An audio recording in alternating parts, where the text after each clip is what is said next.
6 German fighters closing in from above. No altitude, no speed, no angle of escape. The Polish pilot glanced at his instruments and did something no flight manual had ever sanctioned. He pulled the stick hard left and kicked the rudder in the opposite direction. The Spitfire shuddered, twisted, and vanished from their gunsights. 15 seconds later, all 6 attackers broke formation in confusion. What they had just witnessed was aerodynamically impossible. August 1940. The sky over southern England belonged to whoever could hold it longest. German bombers came in waves, escorted by fighters that outnumbered the Royal Air Force nearly 3-to-1. Every afternoon brought the same calculus of survival: climb, intercept, fire, evade. Most pilots died before mastering the sequence. The ones who lived long enough to be called veterans were often dead within a fortnight. Luck mattered, ammunition mattered. But in the cramped cockpit of a Spitfire or Hurricane, one variable mattered most: energy management. Speed translated to altitude, altitude translated to position. Position meant living long enough to fire or flee. Lose your energy in a dogfight and you became a target with wings. The Luftwaffe understood this. Their Messerschmitt Bf-109s climbed faster and dove harder than anything the British had. German pilots exploited that advantage with a tactic called boom and zoom. Dive from altitude, fire a burst, then climb away before the enemy could react. RAF doctrine trained pilots to turn and fight, to stick with an enemy through a turning battle until someone made a mistake. But what happened when there was no time to turn? What happened when 6 fighters had already committed to the kill and you were alone, low and slow? The answer, for most pilots, was a shallow grave in the English countryside or a watery disappearance over the Channel. But one man rewrote that answer. His name was Witold Urbanowicz, and he did not fly like the others. He was 30 years old, a former instructor, and a Polish exile who had fled across Europe with nothing but his logbook and a borrowed uniform. He had watched his country dissolve in 5 weeks under the combined weight of 2 invasions. He had flown until his squadron ran out of fuel, then walked through forests and across borders to keep flying. By the time he arrived in England, he had logged more combat hours than most RAF squadron leaders, but combat hours were not the same as survival. The Royal Air Force grouped Polish pilots into their own squadrons, partly out of respect, partly out of logistics. Language barriers and unfamiliar radio protocols made integration difficult, so the Poles flew together under British command in British aircraft with one unspoken understanding: they had nothing left to lose. That made them dangerous in ways the Luftwaffe had not anticipated. Urbanowicz joined 303 Squadron in late July, just as the air battles over the Channel intensified into what the British would later call the Battle of Britain. He was made a flight commander within days, not because of rank or seniority, but because he understood something fundamental about the geometry of air combat. He understood that the rules were not laws. They were suggestions written by men who had never been outnumbered 6-to-1 with no way out. If you want more such stories, like and subscribe so these lives aren't forgotten. Before the war, Witold Urbanowicz had been a meticulous student of flight physics. He earned his wings in 1932 at the Polish Air Force Academy in Dęblin, where the curriculum emphasized aerobatics and precision formation flying. Instructors drilled into cadets the importance of coordinated flight, stick and rudder inputs working together to produce clean, controlled maneuvers. Skidding and slipping were errors to be corrected, not techniques to be explored. But Urbanowicz had a habit of testing edges. During training flights, he would climb high over empty fields and deliberately induce a skid, holding the aircraft in uncoordinated flight to see how it responded. He wanted to know what the aircraft could do when pushed beyond the manual's comfort zone. He logged the sensations, the buffet in the controls, the sluggish roll response, the way the nose wandered when rudder and stick fought each other. His instructors tolerated it because his formal scores were flawless. By the time he became an instructor himself, he had developed an unusual teaching philosophy. He told his students to master coordinated flight first, then learn how to break coordination intentionally. Control, he believed, came from knowing what happened when you violated the rules. When Germany invaded Poland on September 1, 1939, Urbanowicz was stationed with the 114th Fighter Squadron near Krakow. He flew the PZL P-11, a gull-winged fighter that was already obsolete. The Luftwaffe's Messerschmitt 109s outclassed it in speed, firepower, and ceiling. Polish pilots compensated with aggression and creativity. Urbanowicz claimed his first kill on the third day of the war. A Dornier bomber caught low over a supply column. He attacked from below, where the gunner's field of fire was poorest, and fired until the bomber's engine streamed black smoke. It fell into a field east of the Vistula. 2 days later, he shot down a Heinkel reconnaissance plane using the same tactic. But on September 6th, he learned what happened when creativity met overwhelming numbers. His squadron was scrambled to intercept a formation of 50 bombers escorted by 30 fighters. There were 8 Polish aircraft. They climbed into the formation and fired until their ammunition ran out. Urbanowicz saw 2 of his wingmen go down in flames. He nursed his damaged P-11 back to base, with a dead engine and hydraulic fluid leaking into the cockpit. The squadron relocated twice that week, retreating ahead of German armored columns. By mid-September, there were no functional airfields left. Urbanowicz and the surviving pilots destroyed their remaining aircraft and fled east, hoping to regroup in Romania.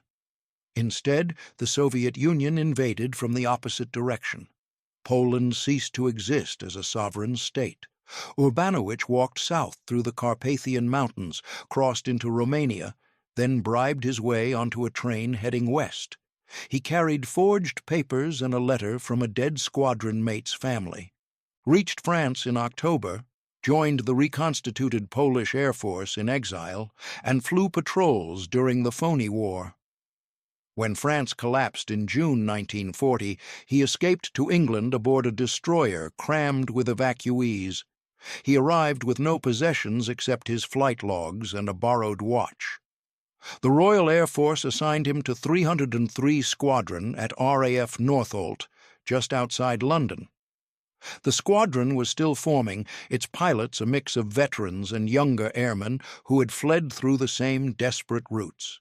Many spoke limited English. Some had never flown a Spitfire. Urbanowicz spent his first week learning the aircraft's handling characteristics. It was faster and more responsive than anything he had flown, but also less forgiving. The Merlin engine had a tendency to cut out under negative G-forces, a dangerous quirk in combat. He memorized the fuel system, the gunsight calibration, and the radio frequencies. And he began testing once again the edges of coordinated flight. By mid-August, the Luftwaffe shifted its strategy. Instead of attacking coastal convoys, German bombers began targeting RAF airfields and sector stations. The goal was to destroy fighter command on the ground, clearing the way for invasion. The raids came in large formations, 50 to 70 bombers escorted by twice as many fighters. RAF squadrons scrambled to intercept, but they were almost always outnumbered. The mathematics were brutal. A single squadron consisted of 12 aircraft. A typical interception meant 12 British fighters engaging a formation of over 100 German aircraft. Pilots had seconds to position, fire, and disengage before enemy escorts swarmed them. Most attacks were single passes: dive into the bomber stream, fire a 2-second burst, then dive away before the escorts could react. Staying to dogfight was suicide. But sometimes there was no choice. Sometimes the escorts were already there, waiting above, and the only option was to fight or die. Urbanowicz experienced this on August 30th. His flight of 4 Spitfires climbed to intercept a raid heading toward Biggin Hill Airfield. They spotted the bombers at 12,000 feet, a formation of Dornier 17s stacked in tight Vics, surrounded by Messerschmitt 109's flying top cover. Urbanowicz called out the position and led his flight into a shallow dive, aiming for the rear of the bomber formation. They closed to 300 yards before the escorts reacted. The 109s rolled and dove, cutting off the Spitfire's escape route.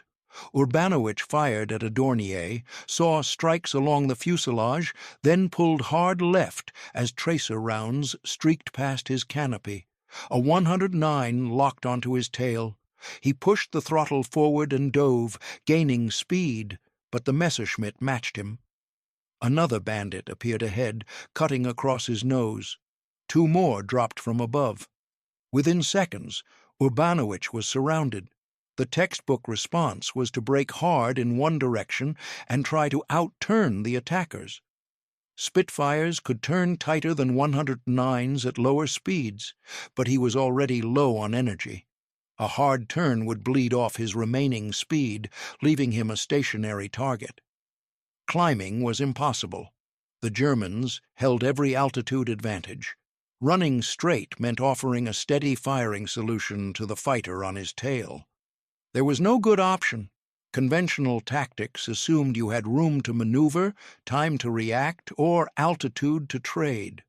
Urbanowicz had none of those. He was a slow target in a shrinking box with 6 guns pointed at him. So he did something the Luftwaffe pilots did not expect. He broke every rule of coordinated flight. The maneuver had no official name. Urbanowicz had never performed it in combat.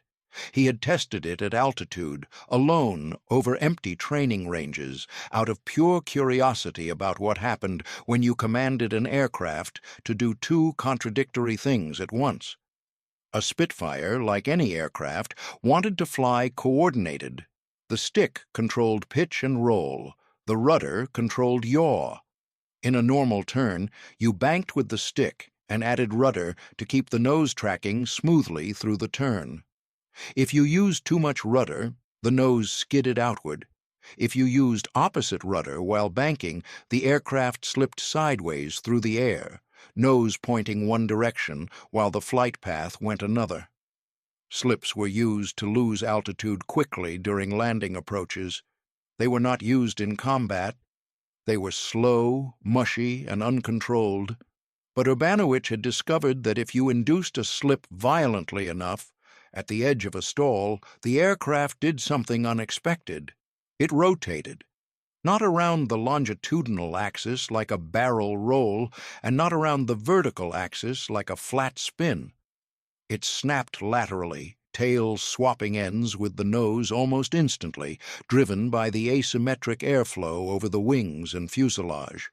The result was a near instantaneous change in heading with almost no forward movement.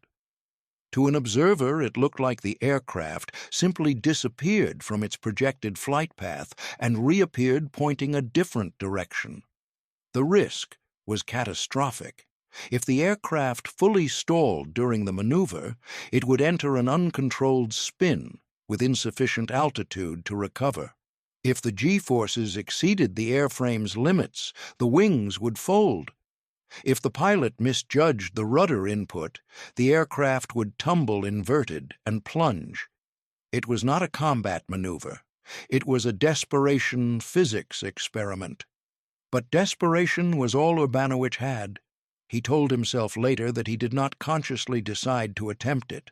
His hands moved before his mind finished calculating the risk. He pulled the stick hard left, banking the Spitfire into what looked like a standard left turn. Then he stomped the right rudder pedal to the floor. The aircraft shuddered. The controls went mushy. The horizon spun. The Spitfire snapped 90 degrees right, nose swapping violently, then dropped into a steep side slip. The German fighters, anticipating a left turn, fired into the space where Urbanowicz should have been. Their rounds passed through empty air. By the time they corrected, he was no longer in front of them. He had slipped perpendicular to his original flight path, then rolled wings level and dove. The whole sequence took less than 3 seconds. The Luftwaffe pilots broke formation, searching for the Spitfire that had just vanished.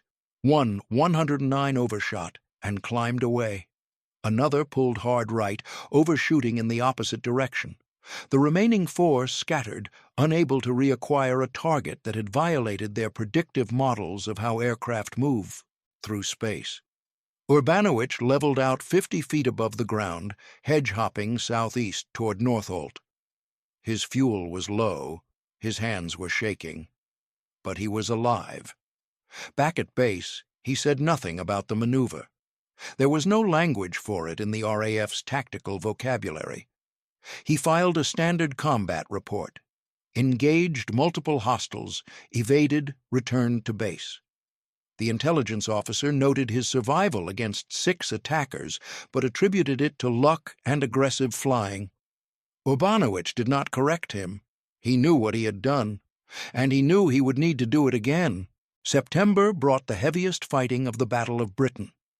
The Luftwaffe launched mass raids on London, flying during the day in formations so large they appeared on radar as solid blocks. RAF squadrons flew 4 and 5 sorties per day, landing only long enough to refuel and rearm. Pilots fell asleep in their cockpits between scrambles. Ground crews worked through the night patching bullet holes and replacing damaged engines. Losses mounted. 303 Squadron lost 3 pilots in the first week of September. 2 were shot down over Kent. 1 bailed out with severe burns and never returned to duty. Urbanowicz was promoted to acting squadron leader. He flew nearly every mission, leading flights into formations that outnumbered him 10-1. He refined the slip-snap maneuver during each engagement, testing variables. Airspeed mattered. Below 180 miles per hour, the aircraft stalled before completing the rotation. Above 250, the G-forces approached structural limits. Bank angle mattered. Too shallow and the snap was sluggish. Too steep and the aircraft tumbled. Rudder timing mattered most. The pedal had to be slammed to the stop at the precise moment the aircraft reached maximum bank, just before the stall buffet began. A half-second early, and the maneuver became a clumsy skid. A half-second late, and the wings quit flying altogether. He taught the maneuver to no one. It was too dangerous to demonstrate, too difficult to explain, and too easy to kill yourself attempting. But other pilots in 303 Squadron began noticing that Urbanowicz survived engagements that should have been fatal. On September 15th, a day the RAF would later designate Battle of Britain Day, Urbanowicz led his flight into the largest raid of the war. Over 200 German bombers escorted by 300 fighters crossed the channel in 2 waves. Every available RAF squadron was scrambled.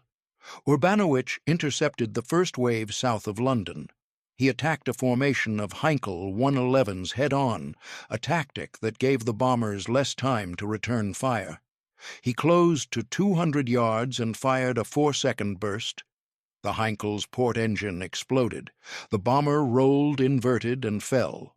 Urbanowicz pulled up and found himself alone, separated from his flight, with 4 Messerschmitt 110s closing from his left. The 110 was a twin-engine heavy fighter, slower than the 109 but more stable as a gun platform. 4 of them firing in sequence created a cone of bullets difficult to evade. Urbanowicz turned into them, forcing a head-on pass, then snapped left using the slip maneuver as they flashed past. The 110s broke in confusion. One pilot, expecting the Spitfire to continue its turn, fired into empty air and collided with his wingman. Both aircraft spiraled down trailing smoke.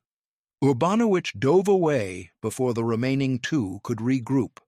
He landed at Northolt with 12 rounds of ammunition remaining. His aircraft had taken 3 hits, one through the rudder, one through the wingtip, and one that punched through the fuselage 6 inches behind his seat. He climbed out, inspected the damage, and requested the aircraft be repaired and ready for the next scramble. The ground crew stared at him. One mechanic asked how he had survived 4 110s alone. Urbanowicz shrugged and said something in Polish that the mechanic did not understand. Later, another pilot translated. He had said, "I made them chase something that wasn't there." By the end of September, Urbanowicz was credited with 15 confirmed kills. 303 Squadron had the highest kill ratio of any RAF unit, downing 126 enemy aircraft in 6 weeks. The numbers were verified by gun camera footage, wreckage analysis, and corroborating witness reports. But the statistics did not capture the real story. The real story was in the negative space. The bullets that missed, the attacks that failed, the kills the Luftwaffe did not achieve because one pilot had learned to break the geometry of pursuit. On October 5th, Urbanowicz performed the maneuver in front of witnesses. He was leading a section of 2 Spitfires on patrol over Maidstone when they encountered 8 Messerschmitt 109s escorting a reconnaissance plane. The Germans had altitude and numbers. Urbanowicz radioed his wingman to stay high and cover, then dove alone toward the rear of the formation.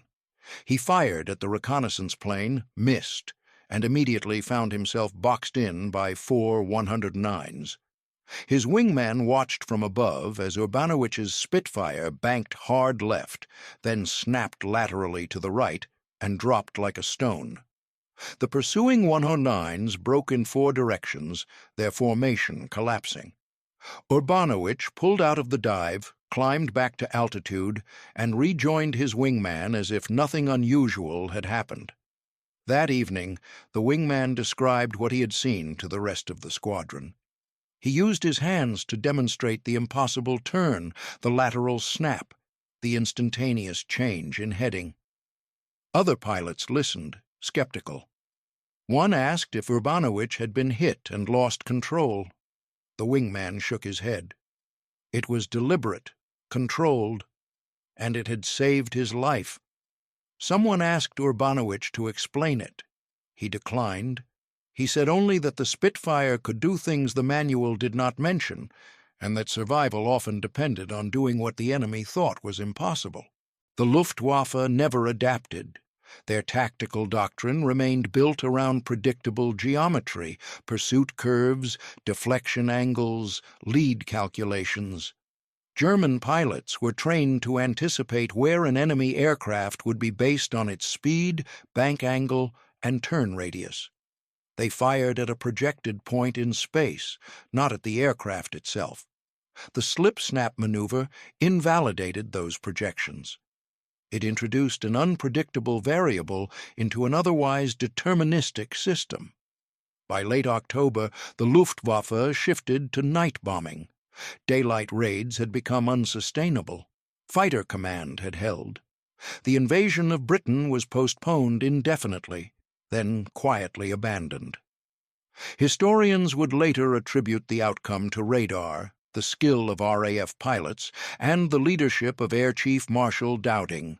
All of those factors mattered, but survival in air combat often came down to individuals doing unrepeatable things under unrepeatable circumstances. Urbanowicz flew 180 combat sorties during the Battle of Britain. He was credited with 17 confirmed kills and several probables. He was awarded the Virtuti Militari, Poland's highest military honor, and the British Distinguished Flying Cross. But numbers and medals did not capture the influence of the maneuver itself. Other pilots in 303 Squadron began experimenting with uncoordinated flight, not the full slip-snap, which remained too dangerous for most to attempt, but subtler variations. Using rudder to skid during a turn, creating a mismatch between where the aircraft pointed and where it traveled. slipping sideways during a dive to throw off a pursuer's aim.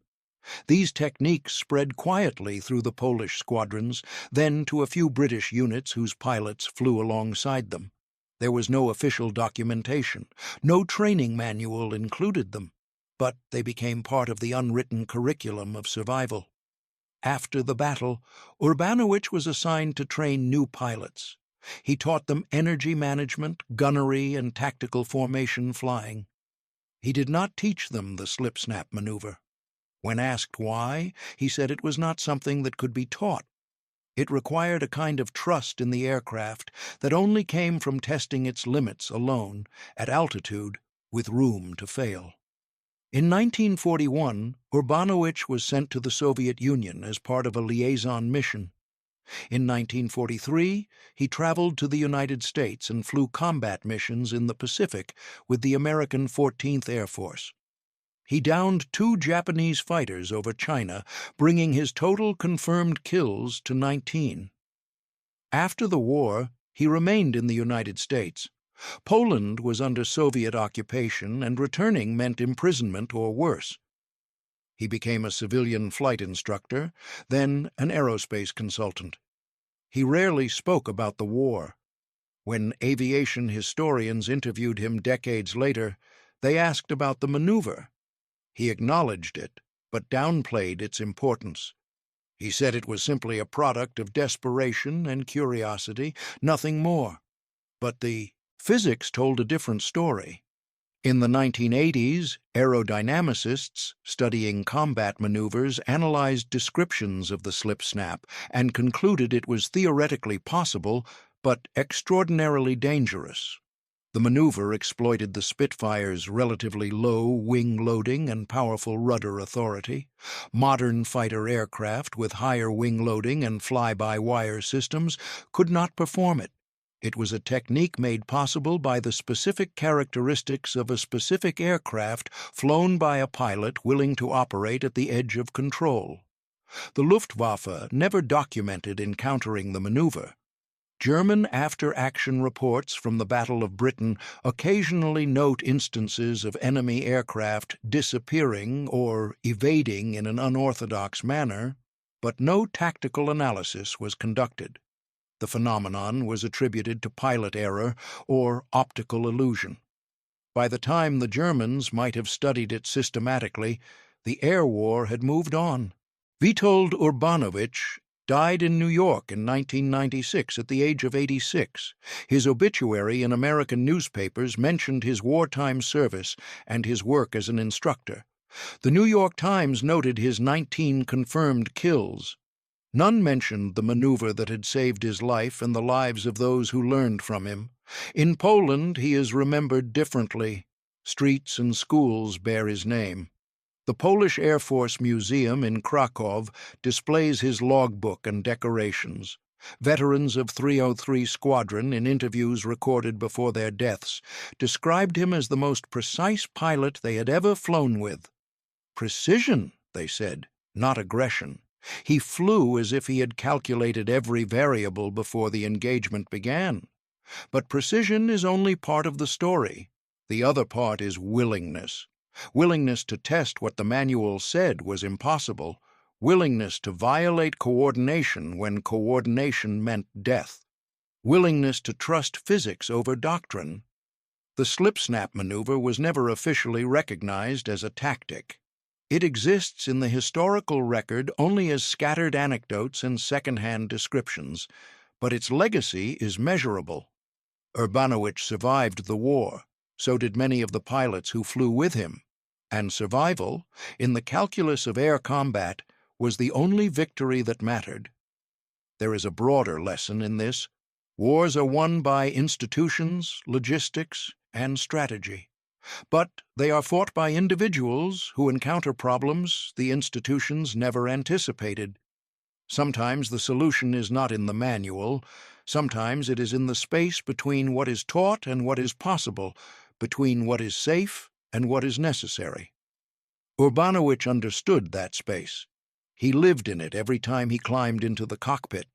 And when 6 fighters closed in with no room to turn and no time to think, He relied not on training or luck, but on a deep, practiced knowledge of what his aircraft could do when the rules no longer applied. The maneuver itself is now a historical curiosity, a footnote in the aerodynamics of desperation. But the principle endures. The edge of control is where survival lives, and sometimes the only way forward is to do what everyone else believes is impossible.